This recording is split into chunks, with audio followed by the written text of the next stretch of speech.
வாழையில பரப்பி வச்சு பொறிகடலை நிரப்பி வச்சு பத்திகளை ஏத்தி வச்சு முழு தேங்காய் உடைச்சு வச்சு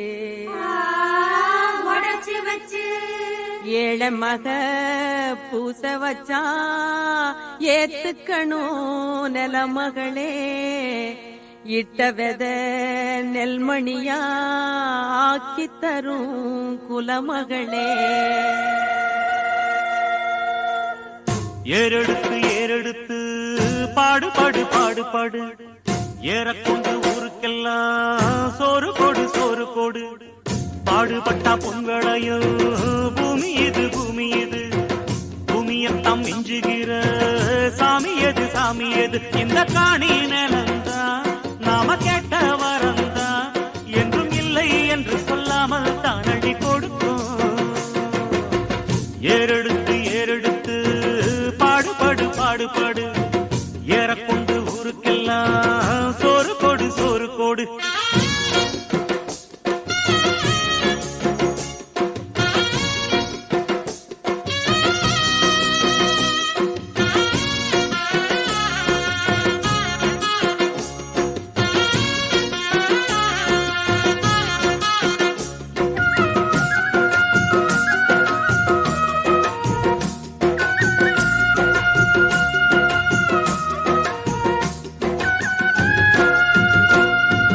விதைச்சதெல்லாம் முளைச்சி வரும் நேரம் நேரம் பிறந்துருச்சி நமக்கு நல்ல யோகம் யோகம். உழைக்கிறவன் பெருமையெல்லாம் ஊரே பேசும் உழவனுங்க இழைச்சி புட்டா ஏது தேசம். பட்டணத்து மக்கள் எல்லாம் சொத்துலதான் கைய வைக்க பட்டிக்காட்டு சுப்பன் குப்பன் சேத்துலதான் கால வெப்பா என்னாடுமே ஏர் முடிச்சா எல்லாருமே சேர்ந்தொழைச்சா வந்திடும் நெல்லுமணி மின்னிடும் பொன்னுமணி. ஏறெடுத்து ஏறெடுத்து பாடு பாடு பாடு பாடு ஏறக்கொண்டு ஊருக்கெல்லாம் சோறு கொடு சோறு கொடு இந்த காணி நிலந்தா நாம கேட்ட வரந்தா என்றும் இல்லை என்று சொல்லாமல் தான் அள்ளி கொடுக்கும். ஏறெடுத்து ஏறெடுத்து பாடு பாடு பாடு பாடு ஏறக்கொண்டு ஊருக்கெல்லாம் சோறு கொடு சோறு கொடு.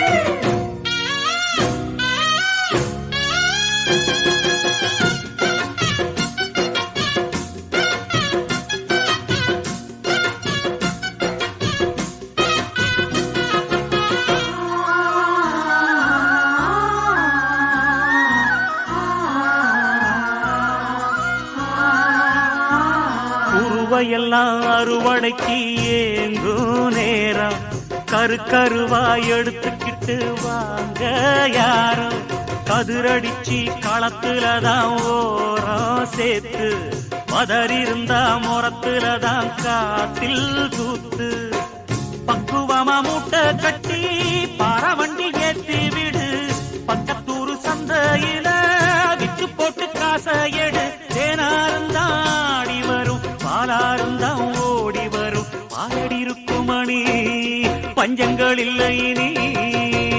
ஏறெடுத்து ஏறெடுத்து பாடு பாடு பாடு பாடு ஏறக்கொண்டு ஊருக்கெல்லாம் சோறு கொடு சோறு கொடு இந்த காணி நிலந்தா நாம கேட்ட வரந்தா என்றும் இல்லை என்று சொல்லாமல் தான் அடி கொடுக்கும். ஏறெடுத்து ஏறெடுத்து பாடு பாடு பாடு பாடு ஏறக்கொண்டு ஊருக்கெல்லாம் சோறு கொடு சோறு கொடு பாடுபட்ட பொங்கலையும் பூமி எது பூமி எது பூமியத்தான் மிஞ்சுகிற சாமி எது சாமி எது. சேலப்புடையாண்டி கருப்பையா அவர்கள் நேரலையில் பங்கேற்க உள்ளார். நேயர்களே, உங்களது சந்தேகங்களுக்கு தொட்டு வர வேண்டிய எண்கள் 0431 இந்த இணைப்பு எண்ணோடு 240-102-1 மற்றொரு எண் 246-102-1. நிகழ்ச்சியில் உடன் உரையாடுகிறார் மித்ரா. திருச்சி பண்பலை நேயர்களுக்கும் பொதுமக்களுக்கும் வேளாண் உறவுகளுக்கும் இனிய காலை வணக்கத்துடன் உங்கள் நான் மித்ரா. ஆடிப்பட்ட சாகுபடியில நம்ம விவசாயிகள்லாம் விவசாய பணிகளால மும்மரமா இருக்கக்கூடிய இந்த நேரத்துல ஒரு விவசாயியுடைய அனுபவ பகிர்வாக இன்றைய நிகழ்ச்சி அமைய இருக்குது. இன்றைய நிகழ்ச்சியில சிறப்பு விருந்தினராக பங்கேற்க நம்ம நிலையத்துக்கு வருகை வந்திருக்காங்க புதுக்கோட்டை மாவட்டம் வேலப்புடையான்பட்டி பி கருப்பையா அவர்கள். ஐயா வணக்கம், நிகழ்ச்சிக்கு அன்போடு வரவேற்கிறோம். வணக்கம் ஐயா. என்ன நடந்துட்டு இருக்கு ஆடிப்பட்டத்துல, புதுக்கோட்டை மாவட்டத்துல என்ன கள நிலவரம்? சுழன்றும் ஏற்பெண்டது வெறுவும் உழந்தும் உலகே தலை என்பது வள்ளுவன் வாக்கு. இந்த உலகம் எத்தனை தொழில்கள் செய்து வந்தாலும் உளவுத்துறையை சார்ந்து நாம் இருக்கின்றோம் என்ற வள்ளுவன் வாக்குக்கு இணங்க நாம் விவசாயம் செய்து கொண்டிருக்கின்றேன். சரி, இப்ப என்ன சாகுபடி செஞ்சிட்டு இருக்கீங்க ஆடிப்பட்டத்துல? இப்போ கடலை போட்டிருக்கேன் ஐயா. என்ன ரகம்? TME 14. சரி சரி. இப்ப நம்ம பகுதியில மானாவாரி விதைப்பாக தான் செய்யறாங்க. அதிகமா மானாவாரியும் இருக்கு, இரவையும் இருக்கு. மானாவாரி இப்ப ஆடிப்பட்டம் இப்ப சரியான நேரத்துல பருவமழை பெய்து இருக்கு. ஆடிப்பட்ட விதை கடலை நிறைய போட்டுட்டு இருக்காங்க. இரவையில போடுறவங்க என்ன பண்ணுவாங்கன்னா கார்த்திகை மார்கழி டைம் சொல்லி அதுக்கு நிலத்தை இப்ப தயார் பண்ண ஆரம்பிப்பாங்க. சரி, இப்ப ஆடிப்பட்டம்னாவே காய்கறிகள் தான். இப்ப நம்ம புதுக்கோட்டை மாவட்டத்துல காய்கறி பயிர்களுக்கு தனி இடம் இருக்கு. தற்போது விவசாயிகள் எந்த மாதிரியான காய்கறி பயிர்களை சாகுபடி செஞ்சுட்டு இப்ப பாத்தீங்கன்னா கத்திரி, வெண்டை இப்ப பருவம் பண்ணி எடுத்துக்கிட்டு இருக்காங்க. இப்ப அறுவடை பண்ணி எடுத்துக்கிட்டு இருக்கிற டைம் இது. என்ன காரணம்னா மழை உங்களுக்கு புரட்டாசிக்குள்ள அறுவடை எடுத்துருவாங்க. அதுக்கப்புறம் திரும்ப பாத்தீங்கன்னா கார்த்திகை மார்கழியில மறுபடியும் திரும்ப காய்கறிக்கு போவாங்க. சரி, இப்ப உங்க பகுதி முடிந்த அளவுக்கு ஒரு போர்வெல் ஆழ்துளை கிணறை பயன்படுத்தி செய்யக்கூடிய விவசாயமும் இருக்கு, மழையை நம்பிக்கூடிய மானாவாரி பகுதிகளும் இருக்கு. இப்ப நம்ம காவிரியில தண்ணி வரக்கூடிய இந்த சூழல்ல நம்ம டெல்டா பகுதிகளுக்கு காய்கறி சாகுபடி சம்பந்தமா விவசாயிகளுக்கு என்ன சொல்ல நினைக்கிறீங்க? டெல்டா மாவட்டங்களுக்கு இப்ப இந்த சீசன்ல இப்ப இனிமே நடவு செய்தோம்னா மழையில நமக்கு மாட்டோம். அதனால உங்களுக்கு கார்த்திகை மார்கழி தான் டெல்டா மாவட்டங்களுக்கு எனக்கு தெரிஞ்சு உகந்ததா தெரியுது. காய்கறி சாகுபடி ஆனா பொதுவாக இப்ப ஒரு ஏக்கர்ல வெறுமனே ஒரு தனி பயிராக சாகுபடி செய்யாம பல பயிர் சாகுபடி செய்தா தானே ஒரு விவசாயத்துல ஒரு வருமானம் பார்க்க முடியும். உங்க பகுதியில அந்த மாதிரி பல பயிர் சாகுபடி செய்யக்கூடியவங்க இருக்காங்க.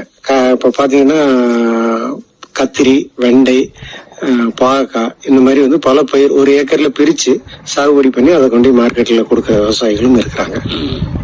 சரி, பொதுவாக நமக்கு காய்கறி சாகுபடிக்கும் போது தினசரி நமக்கு வருமானம் தரக்கூடிய ஒரு தொழிலாக இருக்கும். அதே போல அதுக்கு உடல் உழைப்பு, அந்த பணியாட்களும் தேவைப்படும். கண்டிப்பா. அப்ப அந்த காய்கறி சாகுபடி செய்ய நினைக்கிறவங்க அல்லது செஞ்சுக்கிட்டு இருக்கிறவங்க இன்னும் கொஞ்சம் சுலபமாக ஒரு லாபம் பார்க்கலாம்னா அதுக்கு என்ன வழிமுறை?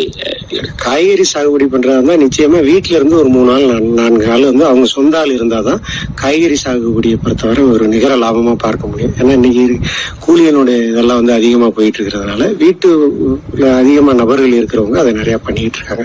எங்க ஏரியாவிலுமே கிட்டத்தட்ட ஒரு 6-7 விவசாயிகள் பிரிச்சு சாகுபடி, அதாவது காய்கறியை 4 வகை 5 வகையா பிரிச்சு சாகுபடி பண்ணி எடுத்து கொண்டாந்து கொடுத்துட்டு இருக்காங்க. குறிப்பா சொல்ல போனா வெங்காயமும் இப்ப சாகுபடி பண்ண ஆரம்பிச்சிட்டாங்க. சரி, பெரம்பலூருக்கு அடுத்தபடியாக புதுக்கோட்டை மாவட்டம் இப்ப வெங்காய சாகுபடியிலையும் ஈடுபட்டு வருது.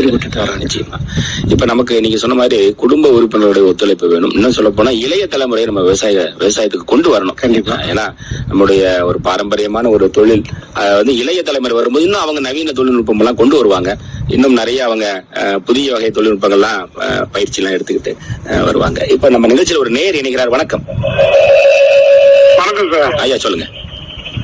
சார், நான் திருச்சி ஏர்போர்ட்டுக்கு ஏத்தால பி தாமஸ் பிளைண்ட் ஹோம். சரிங்க, சொல்லுங்க. இந்த ஆடிப்பட்டம் நிலம் உள்ளவங்க விதைச்சு பயனிடுறாங்க. நிலம் இல்லாதவங்க வீடை ஒட்டி ஒரு 1/2 சென்ட் 1 சென்ட் இருக்கு. அதுல என்ன விதைக்கலாம், அதுல என்ன பயன் பண்ணலாம்? ஒண்ணு. அடுத்த கேள்வி என்னன்னா சார், நிறைய ஒரு தோட்டத்துல நிறைய விதைச்சு நிறைய பயன்படும் நேரத்துல அத விளைச்ச பொருளை பறிக்கிறதுக்கு ஆளு எல்லாம் போயிருது சார். இப்ப உள்ள சூழ்நிலைக்கு தன்னுடைய சொந்த ஊர்லயே சொந்த தோட்டத்துக்காரங்களுக்கு அந்த குடும்பத்தில் உள்ள மட்டும்தான் பறிக்கிறாங்க. அத பறிக்க ஆளே கிடைக்க முடியுது. இதுக்கு என்ன வழி சார்? எல்லாம் உள்ளூர்காரங்களே வெளியூருக்கு போயிடுறாங்க, 100 நாள் வேலைக்கு போயிடுறாங்க. அத கஷ்டப்பட்டு 3 மாசம் 6 மாசம் பயிரெல்லாம் பறிக்க ஆள் இல்லாம மிஷின் வச்சு இப்ப எடுத்துக்கிட்டு இருக்காங்க சார். அது என்ன வழி சார்? அந்த 100 நாள் காரங்க இந்த வேலைக்கு வர மாட்டேங்கிறாங்க அதிகபட்சம். அது ஐயாக்கே தெரியும் நினைக்கிறேன். கருப்பை ஐயாக்கு கண்டிப்பா கேட்கலாம். அதாவது இப்ப ஐயாக்கு முதல் கேள்விக்கு வருவோம். குறைந்த அளவு இடைவெளி இருக்கிறவங்க, குறைந்த அளவு தான் இடம் இருக்குன்னு சொல்றவங்க, நிச்சயமாக அதுவும் நகர்ப்புற பகுதியில் ஒட்டி இருக்கிறவங்க மாடி தோட்டம் அமைக்கலாம். நம்ம பால்கனில இருக்கக்கூடிய இடம் கூட போதுமானது. இன்னும் சொல்ல போனா ஒரு 4 பேர் கொண்ட குடும்பத்துக்கு ஒரு 10க்கு 10 100 சதுரடி இருந்தா போதும். குடும்பத்துக்கு தேவையான தினசரி தேவைப்படக்கூடிய காய்கறிகள், வெண்டை, தக்காளி, மிளகாய், கத்திரி, இது எல்லாமே நம்ம சாகுபடி செய்யலாம். முக்கியமாக கீரை வகைகள். இன்னைக்கு பாத்தீங்கன்னா ஆரோக்கியத்துக்கான அதிக விழிப்புணர்வு இருக்கு. அப்ப கீரைகளும் நம்ம சாகுபடி செய்யலாம். கீரைகள் ஒரு 20-25 நாட்கள்ல நமக்கு கீரைகள் அறுவடைக்கு தயாராயிடும். அப்ப கீரைகள் சாகுபடி, காய்கறிகள் சாகுபடிங்கிறது இடம் இல்லையேங்கிற கவலையே வேண்டாம். நீங்க மாடி தோட்டத்துல வைக்கலாம். வீட்டுக்கு மேல இடம் இருந்தா அதை கொஞ்சம் சுத்தப்படுத்திட்டு அந்த இடத்துல ஒரு வீட்டு தோட்டம், ஊட்டச்சத்து தோட்டமாக போடலாம். இன்னும் சொல்ல போனா மரங்கள் நம்ம நிழலுக்கு மரங்கள் வைக்கிறோம். நம்ம வீட்டுல கண்டிப்பாக ஒரு வாழை மரம் இருக்கணும். ஒரு கொய்யா மாதிரியான பழ மரங்களும் வைக்கிறதுக்கு இடம் இருக்கிறவங்க செய்யலாம். அது மாதிரி மனம் இருந்தால் மார்க்கம் உண்டுன்னு சொல்ற மாதிரி அந்த மனம் இருந்தால் கண்டிப்பாக உங்க வீட்டு தோட்டத்துல மாடி தோட்டமும் உண்டுங்கிறத சேர்த்துக்குங்க. நம்ம அதுக்கான கொஞ்சம் முயற்சி எடுக்கணும். பயிற்சிகள் நிறைய கொடுத்துட்டு வராங்க. இப்ப வேளாண்மை அறிவியல் நிலையத்துல மாடி தோட்ட பயிற்சி கொடுக்குறாங்க. நம்முடைய தோட்டக்கலை துறை மூலமாக கொடுக்குறாங்க. இந்த பயிற்சியெல்லாம் நீங்க எடுத்துக்கலாம். அடுத்ததாக சொல்ல வேண்டிய அந்த 2வது விஷயம் அதிகமாக விளையும் போது என்ன செய்யறது அப்படின்னு கேட்கிற ரொம்ப நியாயமான கேள்வி. விவசாயிகள் உற்பத்தியில மட்டும் கவனம் செலுத்துறாங்க. மதிப்பு கூட்டி விற்பனை செய்யக்கூடிய தொழில்நுட்பத்தையும் விவசாயிகள் கையில் எடுக்கணும். குறிப்பாக தக்காளி, நம்ம 100 ரூபாய் விலை உயரும் போது அதை தக்காளியை மறந்துடுறோம். 10 ரூபாய் வாங்கும் போது 10 ரூபாய்க்கு விற்கும் போது பயன்படுத்துறோம். ஆனா அந்த தக்காளியை மதிப்பு கூட்டி வெவ்வேறு வகையான மதிப்பு கூட்டப்பட்ட பொருட்களாக ஒரு சாஸ் வடிவத்துல, தக்காளி ஜூஸ் வடிவத்துல, இப்படி வெவ்வேறு வடிவங்கள்ல மதிப்பு கூட்டி நம்ம விற்பனை செய்யும் போது விவசாயிகளுக்கு லாபம் கிடைக்கும் இல்லைங்களா? இப்போ ஐயா கேட்டதற்கு மாதிரி 2 சென்ட் 3 சென்ட்ல போடும் பொழுது நீங்க பயிர் இடைவெளி ரொம்ப மிக அவசியம். காரணம் உங்களுக்கு தோட்டத்துல பாத்தீங்கன்னா ஒரு செடிக்கு இன்னொரு செடிக்கு பயிர் இடைவெளி வேணும். சூரிய ஒளி அதனோட வேர் பகுதியில படுற மாதிரி நீங்க பயிர் பண்ணணும். நிழல் இருக்கக்கூடாது. ஏன்னா வீட்டு தோட்டங்கிறது அது மிக மிக அவசியம். நான் சமீபத்துல நான் கேக்க நகர்ல ஒரு வீட்டுல போய் பார்க்கும்பொழுது அவங்க வச்சாங்க, செடி வளருது, காப்பே இல்லை. கிட்டத்தட்ட 3 மாசம் 4 மாசம் வரை அந்த செடி உயிரோட இருந்தது. காரணம் என்னன்னு பார்த்தா ஃபுல்லாவே அவங்க கொய்யா அதெல்லாம் வீட்டை சுத்தி வெறும் மரங்களா வச்சிருந்தாங்க. ஆமா, அதனால அதுல நம்ம கொஞ்சம் கவனம் செலுத்தணும். 2வதாக ஐயா கேட்ட கேள்வி, இந்த 100 நாள் வேலை நமக்கு மட்டும் இல்ல, ஒட்டுமொத்த தமிழகத்துக்கே அது ஒரு சவாலாகத்தான் இருக்குது. அதை முறையாக செய்ய வேண்டிய பணியாளர்களுடைய இதை ஆமா நம்ம பயன்படுத்திக்கணும் அப்படிங்கிற அது நம்ம உள்ளூர்ல நம்மளுடைய முயற்சியில நம்மளுடைய எண்ணங்களுக்கு தகுந்த மாதிரி தான் ஆட்கள் வருவாங்க. இப்ப நீங்க சொல்வது போல இப்ப ஒரு சுத்தி ஒரு காய்கறி தோட்டம் இருக்கு, அல்லது ஒரு வேற வகையான விவசாயிகள் நடந்துட்டு இருக்கும் பொழுது ஒரு விவசாயி இன்னொரு விவசாயியுடைய தோட்டத்துல போய் பல பணிகள்ல நம்ம ஒத்துழைப்பு கொடுக்கலாம். இப்ப நம்ம அவங்களுக்கு ஒரு வேலை தேவைப்படும் நம்ம போய் அது வேலை இல்லைங்க. எங்க ஊர்ல அது நடந்துட்டு இருக்கியா? எப்படி நடக்குதுன்னா மாத்தாள்னு சொல்லுவாங்க. என்ன பண்றாங்கன்னா நடவு நடும் பொழுது முன்னுக்கு பின்னதா ஒரு 4 நாள் 5 நாள் டைம் தள்ளி போடுவாங்க. நான் உங்களுக்கு வேலை வரேன், அதே மாதிரி எனக்கு நீங்க வாங்க, அந்த மாதிரி மாத்தாள் மாத்திக்கிறாங்க. அந்த மாதிரி விஷயங்கள் இன்னும் கிராமங்கள்ல நடந்து. கண்டிப்பா கூட்டுறவு நாட்டு எருவுங்கிற மாதிரி ஒரு ஒத்துழைப்போட நம்ம எல்லாம் ஒரு விவசாயிகள் ஒன்றிணையும் போது அந்த வேலைகளை நம்ம பகிர்ந்து செய்ய முடியும். நமக்கு அந்த வேலையும் குறித்த நேரத்துல முடிக்க முடியும் அப்படிங்கிறத புரிஞ்சுக்கணும். தொடர்ந்து பேசுவோம். நேர்களை கேட்டு எழுந்திருக்கீங்க வசந்த அழைப்பு. ஏழை கூட்டம் ஆடணும் சின்னைய, ஆடி பட்டம் தேடி காத்து விதைக்கணும் கண்ணையா.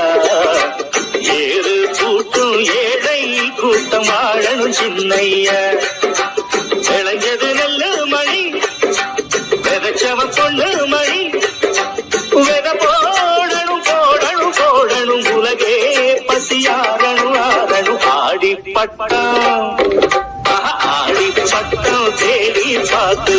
மீண்டும் இணைகிறோம். அன்பு நேயர்களே, உங்க நான் மித்ரா பேசிட்டு இருக்கேன். இந்த நிகழ்ச்சியில சிறப்பு விருந்தினராக வேலப்புடையான்பட்டி கருப்பையா அவர்கள்ட்ட தான் ஆடிப்பட்ட சாகுபடி தொடர்பாக பேசிட்டு இருக்கோம். முன்னதாக நம்ம நிகழ்ச்சியில ஒரு நேர் இணைகிறார். வணக்கம். வணக்கம் சார். மித்ரா சார். வணக்கம், சொல்லுங்க. திருச்சி மாவட்டம் மணிகண்டம் பிளாக்ல இருந்து எஸ்என்பட்டி ரமேஷ். சொல்லுங்க ரமேஷ், சொல்லுங்க. இன்னைக்கு நம்ம விவசாய கலந்துகிட்டு இருக்க கருப்பையாவும் நானும் ஒரு கிளாஸ்மேட் சார். தேசிய கல்லூரியில 2 பேரும் டிகிரி முடிச்சோம். சரி சரி. என்னோட 2 கொஸ்டின் சார். நம்ம வந்து நான் நெல் விவசாயம் தான் அதிகம் பண்ணிட்டு இருக்கேன். அது கருப்பையாவுக்கும் தெரியும். அந்த நெல்லுல வந்து இன்னைக்கு வந்து ஒரு ஹெக்டேருக்கு அதிகபட்சம் 7.5 டன்னுங்கிறது அதிகபட்சமா வந்து அந்த லெவல் தான் இருக்குது. அத வந்து இன்னும் வந்து உற்பத்தியா இன்னும் கூடுதலா வந்து ஒரு 9 டன் அளவுக்கு மேல அது மாதிரி நம்ம இன்னும் போகாமையே இருக்கோம். அது ஒரு பெரிய வருத்தமா இருக்கு. அதுக்கான சாத்தியக்கூறுகள் வந்து வல்லுநர்கள் வந்து செஞ்சு கொடுக்கணும். ஃபர்ஸ்ட் வந்து ட்ரோன் பத்தி நான் அன்னைக்கு ஒரு ப்ரொஃபசர் நம்ம அன்பில் தர்மலிங்கம் ப்ரொஃபசர் கேட்டேன். அது பதில் கிடைக்கல. அதாவது இன்னைக்கு கைத்தளிப்பான் மூலம் 120 லிட்டர் தெளிக்கிறோம். இன்னைக்கு ட்ரோன் மூலமா ஒரு 20 லிட்டர்ல முடிச்சிடுறாங்க. அது வந்து அந்த அளவுக்கு ஃபுல் எஃபெக்ட் இருக்குமா? உதாரணத்துக்கு பொய்யானுக்கு வந்து 200 லிட்டர் தண்ணியில வந்து நம்ம குளோரிஃபைபர் மித்த மருந்துகளை வந்து கொடுக்கணும்னு சொல்றாங்க கீழ் வரைக்கும். இத வந்து ட்ரோன் மூலமா நம்ம வந்து 20 லிட்டர் தண்ணியில தெளிக்கிறப்ப அதோட எஃபெக்ட் இந்த கைத்தளிப்பான அளவுக்கு கிடைக்குமா? அது வந்து கருப்பையோட அனுபவத்துல பதிலா கேக்குறேன் சார். நிச்சயமா கேட்கலாம். பொதுவாக இப்ப நமக்கு அந்த உற்பத்தி திறன் நமக்கு வந்து நமக்கு விவசாயம் நல்ல தரமான இடுபொருட்களை தேடி போடுறாங்க. இன்னும் இயற்கை விவசாயத்தை பற்ற விழிப்புணர்வு அதிகமாயிட்டு வருது. அப்ப நம்மளுடைய உற்பத்தி வந்து இன்னும் அதிகரிக்கிறதுக்கான வாய்ப்புகள் இருக்கா? அந்த அளவுக்கு நம்ம வந்து சாகுபடி செய்யக்கூடிய ரகங்கள் அது வந்து நமக்கு சரியான ரகங்களா இருக்கா? இல்ல பாரம்பரிய ரகத்திலேயே இன்னும் கொஞ்சம் முயற்சி எடுத்தோம்னா பாரம்பரிய ரகங்கள் மூலமாக விளைச்சல் அதிகரிக்க முடியும்? இருக்கிற ரகங்கள் பாத்தீங்கன்னா பிபிடி, ADT 54 சம்பா சாகுபடியை பொறுத்தவரை அதிகப்படுத்தலாம். ஆனா என்னுடைய அனுபவத்துல நான் பார்த்தவரை ஒரு ஏக்கர் நிலத்துல எவ்வளவு சாகுபடி பண்றோம் இந்த வருஷத்தோட இதுல ஒரு 10 மூட்டை அதிகமா, ஒரு நார்மல்னு வச்சுங்களேன், நார்மலா ஒரு 60 மூட்டை 70 மூட்டை இருக்கணும்னா இன்னும் அதிகப்படுத்தலாம். நம்மளோட முயற்சியில வந்து அதை வந்து அதிகப்படுத்தலாம். அதுல 2 விஷயம் இருக்கு. என்னன்னா முதல் விஷயம் வந்து நீங்க அதிகப்படுத்த என்னன்னா மண்ணுல இருக்கிற சத்துக்கள் வந்து அதிகமா உறிஞ்சப்படுது. அதுல நம்ம யாரும் கவனம் செலுத்துறதே இல்லை. இந்த பூ எனக்கு கிடைச்சிருச்சுன்னு சொல்லி வெற்றிகரமா சொல்லுவோம். அடுத்த தடவை அந்த மண்ணுல அந்த சத்து இருக்காங்கிறத நம்ம பாக்குறது ரொம்ப உண்மை. இது வந்து நான் ரியலா அனுபவிச்ச விஷயம். ஏன்னா கடந்த 10 ஆண்டுகளா தொடர்ந்து கடலை போட்டு அதிகபட்சம் 1200 கிலோ வரை ஒரு ஏக்கர்ல எடுத்தேன். 600ல இருந்து 700 கிலோ 800 கிலோ 1200 கிலோ எடுத்தேன். உதாரணத்துக்கு சொல்லுவாங்க. அப்ப இந்த மாதிரி அதிகமா எடுக்கும் பொழுது என்ன ஆகுதுன்னா மண்ணை வந்து நம்ம யாரும் இதுவரை எனக்கு தெரிஞ்ச விவசாயிகள் வந்து ஆய்வு பண்றதே கிடையாது. அது உற்பத்தியை நம்ம நோக்கத்துல வச்சிருக்கிறோம். ஆனா அந்த மண்ணுடைய வளம் குறைஞ்சிட்டு போகுதுங்கிறதும் ஒரு பிரச்சனை இருக்கு. நம்ம அதுல முக்கியத்துவம் கொடுத்தோம் அப்படின்னா மண்ணுக்கு வந்து நம்ம முக்கியத்துவம் யாருமே கொடுக்கறது இல்ல. நமக்கு வந்து உரத்தை கொட்டணும் வரணும் அப்படின்னா உரம் கொட்டினா என்ன ஆகும்? பூச்சி மருந்து பூச்சி அடிக்கிறது, பூச்சி மருந்து பூச்சி தாக்குதல் அதிகமாகும். அப்போ அதுக்கு நம்ம வந்து வேற மாதிரி செலவு பண்ற மாதிரி எல்லாம் இருக்கு. சோ எனக்கு தெரிஞ்சு ஒரு மீடியமான விளைச்சலோட செலவு இல்லாம செலவு கம்மியா ஒரு அதிக லாபமா எடுக்கக்கூடியதான் புத்திசாலித்தனம் எனக்கு தோணுது. நிச்சயமாக. அதாவது ஒரு நிலையான வேளாண்மை, ஒரு நீடித்த ஒரு விளைச்சல், ஒரு இன்றைக்கு கிடைக்கக்கூடிய விளைச்சல் குறையாம அதுக்கு அதை ஒட்டி சராசரியாக இருந்தா நல்லது. அதுக்கு நமக்கு செலவினத்தையும் குறைச்சிக்க முடியும். செலவினத்தையும் குறைச்சிக்கலாம். மண் வளம் வந்து ஒரு மிக மிக அவசியம். அதை ரொம்ப பாதுகாப்பா வச்சுக்கலாம். நமக்கு வந்து ஏன்னா நான் இப்ப அனுபவ ரீதியா நம்ம ஊர்ல பார்த்த ஒரு விஷயம் என்னன்னா மக்காச்சோளம் சாகுபடி பண்ணியிருந்தாங்க. முதல் வருஷம் பயங்கர லாபம், 2வது வருஷம் அதுல பாதி குறைஞ்சி, 3வது வருஷம் சுத்தமா போயிடுச்சு, 4வது வருஷம் புல்லு கூட முளைக்கல. நான் அப்ப அவர்கிட்ட சொன்னேன், நீங்க இதுல வந்து லாபத்தை மட்டும் பாத்துக்கிட்டு இருக்கீங்க, மண்ணுக்கு தேவையான சத்துக்கள்லாம் என்ன இருக்குன்னு நீங்க கொடுக்கவே இல்லை. புல்லு கூட இந்த வருஷம் பாருங்க அது அதிகமா முளைக்கல அப்படிங்கிற விஷயத்த அவர்கிட்ட சொன்னேன்.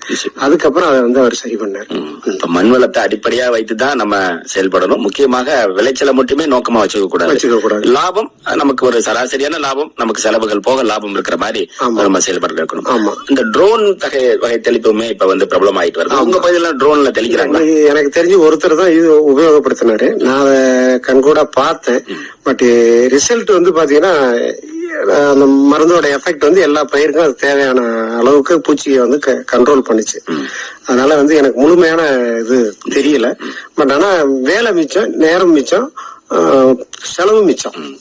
குறைந்த நேரத்துல ஒரு ஏக்கர் 15 நிமிஷம் தான் அவங்க சொல்றாங்க. 5 நிமிஷத்துல ஒரு ஏக்கருக்கு அந்த செலவு அந்த ட்ரோன் வகை கருவி வந்து தெளிச்சிட்டு போயிடுது. செலவுமே பாத்தீங்கன்னா நமக்கு வந்து ரொம்ப குறைவா இருக்கு. பொதுவாக நமக்கு வந்து ஒரு 1.5 அடிக்கு மேற்பரப்புல இருந்து அந்த தெளிக்குது அந்த கருவி வந்து மருந்து தெளிக்கும் பொழுது ஒரு அந்த செடி முழுமையாக அந்த காற்றுல அந்த பரவி அந்த மருந்து வந்து பயிர்களுக்கு சேர்வதை நம்ம பார்க்க முடியும். அதுல இன்னொரு விஷயமும் கவனிக்கணும். இப்ப உதாரணத்துக்கு 10 ஏக்கருக்கு 2 பேரை விட்டு நம்ம மருந்தடிக்க சொல்றோம்னா காலையில 6 மணிக்கு ஆரம்பிச்சாங்கன்னா 9 மணி ஆயிடும். சோ பூச்சியோட தாக்குதல் பாத்தீங்கன்னா அந்த 6ல இருந்து அந்த வெயில் வர்றதுக்குள்ள 7 மணிக்குள்ளதான் வெளியில வரும். சோ அந்த நேரத்துல நம்ம வந்து அடிச்சாதான் அந்த பூச்சி கண்ட்ரோல் ஆகும். ஆனா ட்ரோன் மூலியமா நம்ம அடிக்கும் பொழுது அந்த குறிப்பிட்ட நேரத்துக்குள்ள அடிச்சு முடிக்கிறதுனால அந்த பூச்சியினுடைய தாக்குதல் வந்து குறையறதுக்கு வாய்ப்பு அதிகமா இருக்குன்னு நான் நினைக்கிறேன். பூச்சி கட்டுப்பாடு, நோய் கட்டுப்பாட்டுக்கு நிறைய வாய்ப்பு இருக்குன்னு நினைக்கிறேன். பயன்படுத்தி, அதாவது இப்ப இது எல்லாமே இந்த நவீன தொழில்நுட்பங்கள் எல்லாம் நம்ம பயன்படுத்தி அதுல உள்ள சாதக பாதக அம்சங்களை மனதில் வைத்து விவசாயிகள் செயல்படணும். இன்னொரு நேயர் இணைக்கிறார். வணக்கம். ஹலோ, வணக்கம். நிகழ்ச்சி தொகுப்பாளர் மித்ரன் ஐயா அவர்களுக்கும் விருந்தினர் கருப்பை அவர்களுக்கும் காலை வணக்கம். வடக்கு தட்டமான கணபதி. சொல்லுங்க ஐயா, சொல்லுங்க ஐயா. நான் ஒரு கறவை மாடு வச்சிருக்கேன் ஐயா. இப்ப மானாவரில புரட்டாசியில சோளம் தெளிப்போம். அது வெள்ளை சோளம், இந்த முத்து சோளம், செம்பட்ட சோளம், செஞ்சோளம் தெளிப்போம். இதுல எந்த சோளம் தெளிச்சா மானாவரிக்கு உகந்ததுன்னு ஐயாட்ட கொஞ்சம் சொன்னா நன்றா இருக்கும். அதாவது நீங்க கறவை மாடு வச்சிருக்கீங்க? கறவை மாடு தான் வச்சிருக்கோம். சரி சரி. இப்ப பொதுவாக நம்ம பகுதியில சோளங்கள் போடுறாங்க. சோளங்கள் கம்மிதான் ஐயா. இப்ப நமக்கு வந்து தட்டை, கறவை மாட்டுக்கு வந்து தட்டை போடுறதா இருந்தா எந்த வகை சோளமுமே நமக்கு வந்து சோளத்தட்டை போட்டு அது ஒரு தீவனமாக நம்ம பயன்படுத்திக்க முடியும். ஆனா ஐயா கேட்கிற மாதிரி இப்ப பாத்தீங்கன்னா பாரம்பரிய சோள வகைகளுக்கு அந்த செஞ்சோளம் சொல்லக்கூடியது, இந்த இருங்கு சோளம் சொல்லக்கூடியது இருக்கலாம், நல்ல விற்பனை வாய்ப்பு இருக்கு. அப்ப நம்ம வந்து தானியமா நம்ம பயன்படுத்த போறோம், அதை வந்து விற்பனைக்கு கொண்டு போறோம்னா பாரம்பரிய சோள வகைகளை நம்ம தேர்வு செய்யலாம். இப்ப வெள்ளை சோளமோ இப்ப பாரம்பரியமாக நம்ம பயன்படுத்தக்கூடிய நம்ம பகுதியில் இருக்கக்கூடிய பாத்தீங்கன்னா செஞ்சோளம் நல்ல விற்பனைக்கு விலைக்கு போவதை பார்க்க முடியுது. அதே போல இந்த இருங்கு சோளம் சொல்லக்கூடியது இல்ல, நான் வெறும் மாடுகளுக்கு தேவையான ஒரு தீவனமா தான் நம்ம பயன்படுத்த போறோம்னா உங்களுக்கு என்ன மனவாரியாக செய்வதற்கு என்ன சோளம் இருக்குதோ அதை போடலாம். முக்கியமாக இந்த சோளம் சாகுபடி செய்யக்கூடிய விவசாயிகள் கவனமா செய்ய வேண்டியது, வெறுமனே சோளத்தை தனிப்பயிராக போடாம சோளத்தோட சேர்ந்து மக்கா சோளம், தட்டப்பயிரை எல்லாம் ஒரு 4 வரிசைக்கு ஒரு 4 வரிசைக்கு ஒரு வரிசைங்கிற மாதிரி நம்ம வந்து வெவ்வேறு பயிர்களையும் போடலாம். அப்படி போடும்பொழுது சோளம் வரக்கூடிய பூச்சிகளை கட்டுப்படுத்த முடியும். நமக்கு மானாவாரியாக போடும் பொழுது வெறும் சோளம் சரிவர விளையாம போனா கூட மற்ற தட்டப்பயிரோ உளுந்தோ அல்லது மக்கா சோளமோ விளையும் போது அந்த பலபயிர் சாகுபடி மூலமாக நமக்கு வருமானமும் கிடைக்கக்கூடிய வாய்ப்பு இருக்கு. இதை மனதில் வைத்து செயல்படுங்க. இன்னொரு நேயர் இணைக்கிறார். வணக்கம் ஐயா. வணக்கம். நான் வேலூர் மாவட்டம் கட்பாடி சந்திரசேகர் பேசுறேன். சொல்லுங்கம்மா. சொல்லுங்க சந்திரசேகர். ஐயா வணக்கம். இந்த பயிர்கள்ல குறிப்பிட்டீங்கன்னா இந்த எலிகள் இதனுடைய கொஞ்சம் தொல்லை இருக்கு அப்படின்னு நினைக்கிறவங்க என்ன மாதிரியான வழிமுறைகள் பின்பற்றலாம்? இது வந்து நவீனமாக எலிகளை தடுக்க அல்லது கட்டுப்படுத்துறதுக்கு என்ன மாதிரியான இதை பத்தி கொஞ்சம் விளக்கமா சொல்லுங்க. கேட்கலாம். எலியை பொறுத்தவரை கட்டுப்படுத்துறதுக்கு எனக்கு தெரிஞ்ச ஒரே ஒரு விஷயம் அந்துருண்டமா. சரிங்களா? ஒரு ஏக்கருக்கு ஒரு 4 அடிக்கு ஒண்ணு, ஒரு 4 நாளைக்கு ஒரு தடவை வரப்ப சுத்தி போட்டீங்கன்னா அந்த வாடைக்கு வயல்ல எலி கண்டிப்பா இறங்காது. என்னோட அனுபவத்துல பார்த்த விஷயங்கள். இதுக்கு மேல வைக்கிறதா இருந்தா எலி பேஸ்ட் வைக்கலாம், அது வந்து ரொம்ப ஆபத்தான விஷயம். அதை தாண்டி நம்ம வந்து இந்த அந்துருண்டங்கிறது ஒரு மிகப்பெரிய வாய்ப்பா நான் பாக்குறேமா. முக்கியமாக இந்த ஆடி பட்டத்துல கரம்பையா போட்டிருக்கிறவங்க, சாகுபடி செய்யாம சும்மா அத போட்டிருக்கிறவங்க இந்த நேரத்துல வரப்பை பலப்படுத்தணும். வரப்புல இருக்கக்கூடிய எலி எல்லாம் அகற்றி அதெல்லாம் மண்ணு போட்டு அடைச்சு அதே அந்த வரப்புகளை கொஞ்சம் உயரப்படுத்துறது, இந்த மாதிரி அந்த பணிகளை இந்த நேரத்துல வந்து அந்த வரப்பு உயர்த்தும் பணிகளையும் நம்ம செய்யலாம். குறிப்பாக நம்ம விவசாயிகள் செய்யக்கூடிய ஒரு பணி பாத்தீங்கன்னா, இந்த வரப்பை வந்து வெறுமனே நடப்பதற்கான ஒரு வழியாக வச்சிருக்காங்க. அப்படி இல்லாம அந்த வரப்புல ஏதாவது செடிகள் நம்ம வந்து ஒரு தட்டப்பயிரோ ஒரு உளுந்து, வெண்டைக்காய், இந்த மாதிரி செடி வகைகளையும் நம்ம வந்து வரப்புல வந்து விதைக்கும் பொழுது நம்ம அடிக்கடி அந்த பகுதியில போகும்பொழுது நமக்கு எலி வந்து தெரியும், கண்ணில் படும். அதை பார்த்து அந்த எலிகளை நம்ம அகற்றுவதற்கு ஒரு வாய்ப்பாக இருக்கும். இன்னொரு நேர் இணைக்கிறார். வணக்கம். வணக்கங்க. இருவருக்கும் வணக்கம், காலை வணக்கம். அர்த்தமுடியிலிருந்து தமிழரசன் பேசுறேன். சொல்லுங்க. இந்த சிங்சல் நம்ம பயிர் கரைஞ்சு ஒரு நட்டு ஒரு 10-15 நாள்ல பயிர் இந்த தண்ணி மூழ்கி பாதிக்கப்பட்டு அழுகி போயிருது. அப்ப சிங்சல் போயிட்டு அடிக்கும், பயிர் நல்லா தூர் அடிச்சு வருது. இது வந்து தொடர்ந்து வருஷம் அடிக்கலாமா, இல்ல எத்தனை வருஷம் அடிக்கணும், இல்ல நிறுத்திக்கலாமா, அது எப்படி? நீங்க தண்ணியில வெள்ளத்துல மூழ்குதுங்கிறீங்க, நீங்க எந்த பகுதி? நீங்க அரசமுடி கிராமம், இந்த கல்லணைக்கு பக்கத்துல திருவாரம்பூர் தாலுக்கா. சரி. ஐயா, பொதுவாக இப்ப நமக்கு வந்து தண்ணீர் அதிகமா இருக்கும்போது மூழ்கக்கூடிய ஒரு நிலைமை வரும் பொழுது, அது இளம் பயிராக இருந்தாலும் சரி அல்லது வயது முதிர்ந்த பயிராக இருந்தாலும் சரி, கண்டிப்பாக விளைச்சல் பாதிப்பு இருக்கும். அப்ப பயிருக்கு உடனடியாக அது சுவாசிக்கிறதுக்கு ஒரு வாய்ப்பு தரணும். அப்ப நீங்க முடிந்த அளவு தண்ணீர் அந்த தேங்குற பட்சத்துல உடனடியாக அந்த தண்ணீரை அகற்றுவதற்கு வடிகால் வசதிகளை ஏற்படுத்தணும். இப்ப நீங்க வாய்க்கால ஒட்டி இருக்கீங்க, அப்ப வந்து இந்த தண்ணீர் வரக்கூடிய காலங்களில் கண்டிப்பாக உங்க வயல்களில் தண்ணீர் தேக்கம் இருப்பதற்கான வாய்ப்பு இருக்கு. அதனால அந்த மட்டத்துக்கு ஏற்ப உங்க நிலத்துடைய மட்டத்தை பார்த்து, இப்ப லேசர் லெவலிங் சொல்லி ஒரு கருவி வந்திருக்கு. உங்க நிலத்தை மட்டப்படும், இப்ப நம்ம கண்ணால பார்ப்பதற்கும் அந்த கருவி மூலமாக மட்டப்படுத்தும் பொழுது அந்த தண்ணீர் ஓட்டம் எங்க தண்ணி வந்தா எந்த பக்கம் ஓடி போய் அந்த தண்ணீர் வெளியேறுங்கிற விஷயத்தை நம்ம இந்த லேசர் கருவி மூலமாக நீங்க தெரிந்து கொள்ள முடியும். அதுக்கு ஏற்ற மாதிரி நிலத்தை சமன்படுத்த முடியும். இந்த லேசர் லெவலிங் கருவி வேளாண்மை பொறியியல் துறை மூலமாக குறைந்த வாடகையில விவசாயிகளுக்கு கொடுத்துட்டு வராங்க. இப்படி நீங்க நிலத்தை மட்டுப்படுத்தும் போது, சமன்படுத்தும் பொழுது அந்த தண்ணி ஒரு இடத்துல போய் தேங்குற மாதிரி செஞ்சு அந்த இடத்துல பண்ணை குட்டையாக அல்லது தண்ணீரை சேமிக்கக்கூடிய வசதிகளை நீங்க ஏற்பாடு செய்து கொள்ளலாம். அப்ப நமக்கு நிரந்தரமாக வருடம் தண்ணீர் தேங்கும் பிரச்சனையை வந்து நீங்க தவிர்க்க முடியும். அதை தாண்டி அதிக மழை அல்லது அதிக வெள்ளம் வரக்கூடிய சமயத்துல நம்ம வந்து அந்த பயிர் சுவாசிக்கிறதுக்கு உடனே தண்ணீரை அகற்றுறதுக்கு சொன்னேன். ரெண்டாவது இந்த ஜிங்க் சல்பேட், அதே போல இந்த உரங்களை அந்த இடுபொருட்களை கொடுக்கும் பொழுது அந்த இலைகள் வந்து தண்ணிக்குள்ள இருந்ததுனால பச்சையம் தயாரிக்க முடியாம சிரமப்படும். இந்த இடுபொருட்களை வெளியிருந்து கொடுக்கும் பொழுது அந்த பச்சையம் தயாரிக்கக்கூடிய பணிகளை அந்த இலைகள் ஆரம்பிக்கும். அதனால எப்ப எல்லாம் தண்ணீர் தேங்குதோ உடனடியாக செய்ய வேண்டியது அந்த தண்ணீரை வெளியேற்றக்கூடிய விஷயம். அதை தாண்டி அதிகமாக ஈரம் இருக்கு, ஒரு தோட்டக்கலை பயிராக இருக்கும், இப்போ வாழை மரமா இருக்கட்டும் அல்லது நெல்லாக இருக்கட்டும், அதிக தண்ணி இருக்கக்கூடிய நேரத்துல அந்த இடைவெளியில, பயிர்களுக்கான இடைவெளியில கொஞ்சம் சுண்ணாம்பு தூளை தூவி விடும்போது தண்ணீரை அதை உறிஞ்சுக்கும். தண்ணீரை உறிஞ்சக்கூடிய தன்மை இருக்கும்போது அந்த மண்ணில் இருக்கக்கூடிய தண்ணீருடைய தன்மை, ஈரத்தன்மை குறையும். முக்கியமாக நம்ம விவசாயிகள் இந்த தண்ணீர் வரக்கூடிய காலகட்டங்கள்ல நம்ம அதை பத்தி யோசிக்கிறோம். நிச்சயமாக நிலத்தை சமன்படுத்தி அந்த தண்ணீர் ஓட்டத்தை ஒரு இடத்துல தேக்கி நிலத்தடி நீரை உயர்த்தக்கூடிய பணிகள்லையும் ஈடுபடணும். நிச்சயமாக தொடர்ந்து பேசுவோம். நேர்களை கேட்டு இணைஞ்சிருக்கீங்க வசந்த அழைப்பு. நேயர்கட்சி மங்களன் மங்கள் மாபெரும் தங்க மாளிகை, பாத்திரக்கடல் மற்றும் பர்னிச்சர் எலக்ட்ரானிக் ஷோரூமின் வசந்த அழைப்பு. இந்தியா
பயன்படுத்தலாம்.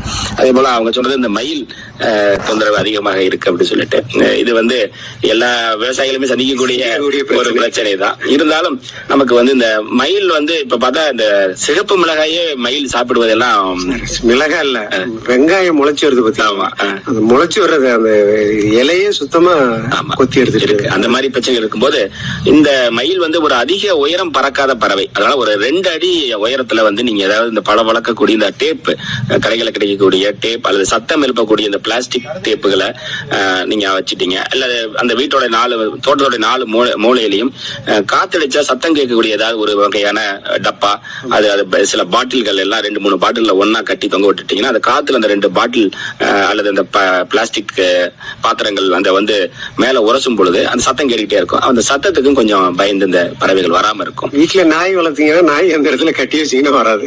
அதான் ஏதாவது ஒரு அந்த பறவையை அச்சப்படுத்தக்கூடிய விஷயம். பொதுவாக இந்த மயில்ங்கிறது நம்ம தேசிய பறவை, அதுக்கு எந்த ஊரும் விளைவிக்காத வகையில நம்ம இந்த விஷயங்களை எல்லாம் செய்யணும். இன்னொரு நேயர் இணைகிறார். வணக்கம். வணக்கம் சார், நான் ராஜேந்திரன் நாகூரிலிருந்து பேசுறேன். சொல்லுங்க. என்னன்னா, தமிழ்நாட்டுல இப்ப போதுமான கோடை மழை இல்லை. குறிப்பா பாத்தீங்கன்னா திருச்சி, அரியலூர், பெரம்பலூர் மாவட்டத்துல மழை அதிகமா கிடையாது. சரி, தேவையான மழை இல்ல. சரி, உங்களுக்கு கர்நாடக இப்ப நல்ல மழை பெஞ்சு கொள்ளிடத்தில் லட்சக்கணக்கான கனஅடி நீர் வந்து கடல்ல கலக்குது. இந்த கொள்ளிடத்தில் வரும் நீரை சேமிக்க வழியே இல்லையா? அது மாதிரி எதிர்பாராத நேரத்தில் இப்ப வந்து காவிரியில வெள்ளம் வந்துருச்சு, மேட்டூர்ல 3 மாசம் தண்ணி இருக்கு. இப்ப உடனடியா விவசாயிகள் எத்தனை சாகுபடி செய்தா நல்லது? கேட்கலாம். பொதுவாக இப்ப மழைநீர் சேகரிப்பு பற்றி நிறைய விவசாயிகள் ரொம்ப அக்கறையோட பேசுவதை பார்க்க முடியுது. நம்ம வீட்டு அளவுல பண்ணை அளவுல நம்ம பண்ணைக்குட்டை கண்டிப்பாக அமைக்கணும். கண்டிப்பா வேணும். நான் சென்னையில வந்து விஜய் பண்ணை அப்படின்ற ஒரு இது பார்த்தேன். அவர் வந்து பாத்தீங்கன்னா தமிழ்நாடு வாட்டர் போர்டு டிபார்ட்மெண்ட்ல ஒர்க் பண்ணவர். ஜெயலலிதா அம்மையார் இருந்தப்போ அவரு வந்து 2000க்கு மேல தமிழ்நாட்டுல நீர் பஞ்சம் வரும், அப்போ இதுக்கு வந்து ஒரு முக்கியத்துவம் கொடுக்கணும்னு சொல்லி அவங்க சொன்னாங்க. அவரை சந்திச்சேன். இந்த ப்ராஜெக்டை நான் தான் கொடுத்தேன். அதுக்கப்புறம் தான் வீட்டுல எல்லாம் எல்லாருமே வீடு கட்டும் பொழுது மழைநீர் சேகரிக்கணும் அப்படிங்கிற ஒரு திட்டத்தை வந்து அந்த அம்மா கொண்டு வந்தாங்க. அப்போ அவர் பண்ணையை நான் போய் பார்த்தேன். எங்கன்னா காரனோடை அப்படிங்கிற ஒரு இடத்துல அவர் பண்ணை சுத்திலும் பாத்தீங்கன்னா பாலைவனம் மாதிரி இருந்துச்சு. நான் போனது ஏப்ரல் மாசம். அவர் தோட்டத்துக்குள்ள உள்ள நுழையும் பொழுது பாத்தீங்கன்னா கிட்டத்தட்ட ஒரு கிணறு, அவர் தோட்டத்துல ஒரு 20 போர் போட்டு அந்த தோட்டத்துல விழுகிற மழை பூராமே அந்த போருக்குள்ள உள்ள போய் ஸ்டோர் ஆகி வர மாதிரி. அந்த கிணறுல பாத்தீங்கன்னா தண்ணி வந்து கிட்டத்தட்ட ஃபுல்லா தண்ணி இருக்கு. என்னன்னு கேட்டா அப்பதான் சொல்றாரு, எல்லாத்தையும் தூக்கி கொண்டே காமிக்கும் போது இது இந்த தோட்டத்துக்குள்ள விழுகிற மழை நான் வெளியில அனுப்புறது இல்ல. அந்த மாதிரி சேமிச்சா நிச்சயமா நம்மளும் இந்த பயனை அடையலாம். அதே போல குறைந்த அளவு தண்ணீராக இருந்தாலும் நமக்கு வந்து பலன் தரக்கூடிய குறைந்த நாள் வயதுடைய உளுந்து ஒரு 70 நாள்ல நமக்கு சாகுபடி தயாராகும். அந்த மாதிரி குறைந்த வயதுடைய ரகங்களை தேர்வு செய்யணும். குறைந்த தண்ணீர் தேவை. இன்னைக்கு எள்ளுக்கு நிறைய விற்பனை வாய்ப்பு இருக்கு. ஏறக்குறைய 90 ரூபாய்க்கு 100 ரூபாய்க்கு குறையில 2 மாதமாக 140 ரூபா 150 விலை உயர்ந்துகிட்டே தான் போகுது. அப்ப இந்த எண்ணெய் வித்து பயிர்களுக்கு எப்பயுமே நமக்கு, அதுவும் இப்ப அடுத்து ஆவணி மாதம் திருமண நிகழ்ச்சிகள் நடக்கக்கூடிய மாதம். அப்ப இந்த எண்ணெய் விலை, பருப்பு விலையெல்லாம் கொஞ்சம் கொஞ்சம் உயர்ந்து இருக்கிறத பார்க்க முடியுது. அப்ப இந்த எண்ணெய் வித்து பயிர்களை நம்ம தொடர்ச்சியாக சாகுபடி செய்யலாம். அதே போல குறைந்த தண்ணீர் தேவை உள்ள பயிர்களை எடுக்கணும். முழுக்க நெல்லை போடாம வாழை சாகுபடி. பையா லால்குடி பகுதியிலிருந்து பேசுறாங்க. தொடர்ச்சியாக நெல் வாழைக்கான அதிக தண்ணீர் தேவை உள்ள பயிர் கரும்பு மாதிரியான பயிர்களை சாகுபடி பண்றோம். மாற்று பயிராக குறைந்த அளவு ஒரு 5 ஏக்கர் நெல் போடுறாருன்னா ஒரு 3 ஏக்கர் நெல்லும் ஒரு 2 ஏக்கர்ல மற்ற பயிர்களையும் சாகுபடி செய்யும்போது தண்ணீர் தேவையை நம்ம குறைச்சப்படுத்தலாம். நிச்சயமாக தொடர்ந்து பேசுவோம். நேயர்களை கேட்டு இணைஞ்சிருக்கீங்க. வசந்த அழைப்பு. இப்ப லோன் ப்ராசஸிங்க்கு இவ்வளவு நேரமா? இதெல்லாம் உங்களால முடியாது. சரி, நீயே பண்ணு. சும்மா பாத்துக்கிறீங்க. சொன்ன இங்க வாங்க. என்ன விஷயம்? பைனான்சியல் அசெட்ஸ் ஆதாரம் கொடுக்கணும், அதனால லோன் கிடைக்கல. பாரு, அக்கவுண்ட்ஸ் அக்ரிகேட்டரோட சேர்ந்துக்க. பேங்க் போன்றவற்றில் கிடைக்கும் உங்கள் நிதி தகவலை உங்க வெளிப்படையான ஒப்புதலுடன் கடன் வழங்கும் நிதி நிறுவனங்களுடன் அக்கவுண்ட் அக்ரிகேட்டர் பகிர்ந்து கொள்வாரு. இதுல தொந்தரவு இல்ல. அப்பா, இது ரொம்ப ஈஸி. ஆர்பிஐ சொல்கிறது. விவரமா இருங்க, எச்சரிக்கையா இருங்க. अजी सुनती हो? आशा दीदी से क्या बात हुई? उन्होंने मुन्नी को दस्त से बचाने का उपाय बताया। क्या बताया? 6 महीने तक उसे सिर्फ माँ का दूध पिलाना है। 6 महीने बाद उम्र के अनुसार संपूर्ण पौष्टिक आहार खिलाना है। 5 साल तक हर 6 महीने में विटामिन ए पिलाना और याद से रोटा वायरस और खसरा का टीका सही समय पर लगवाना है। बहुत बढ़िया। दस्त के विरुद्ध हम है तैयार, क्योंकि साथ है रक्षा रोकथाम और उपचार। अधिक जानकारी के लिए आशा दीदी से संपर्क करें। स्वास्थ्य एवं परिवार कल्याण मंत्रालय द्वारा जनहित में जारी। ஒரு மணி நேரத்துல ரயில் இருக்கு மேடம். இவ்வளவு சீக்கிரம் எதுக்கு? நீங்க முதல்ல ஜோக் கேளுங்க. ரயில் போயிடும் தெரியும், அப்படி இருந்து லேட் பண்றியா? ஆமா, ஏன்னா நீங்க டைம்ல HIV டெஸ்டுக்கு என்ன கூட்டிட்டு போற நினைப்பு வரட்டும்னு, நம்ம குழந்தையோட பாதுகாப்பு வண்டி போயிடாம இருக்கட்டும்னு. கர்ப்பமான முதல் 3 மாசத்துக்குள்ள முடிஞ்ச வரை சீக்கிரமா HIVக்கான பரிசோதனையை கண்டிப்பா செஞ்சிடுங்க. ஏன்னா குழந்தைய இதனால HIV நோய் தொற்றிலிருந்து இருந்து பாதுகாத்து தாயும் செய்யும் நல்ல ஆரோக்கியமா நீண்ட நாள் வாழச் செய்யலாம். சரியான நேரத்தில் கண்டறிவோம், HIV கண்ட்ரோல் செய்வோம். பொதுநலன் கருதி வெளியிடுவோர் தமிழ்நாடு மாநில எய்ட்ஸ் கட்டுப்பாட்டு சங்கம். திருச்சி ஆனந்தாவின் ஆடி தள்ளுபடி. ஜவுளி மற்றும் ரெடிமேட் ஆடைகளுக்கு 50% வரை அதிரடி தள்ளுபடி. Ananda silks Paradise NS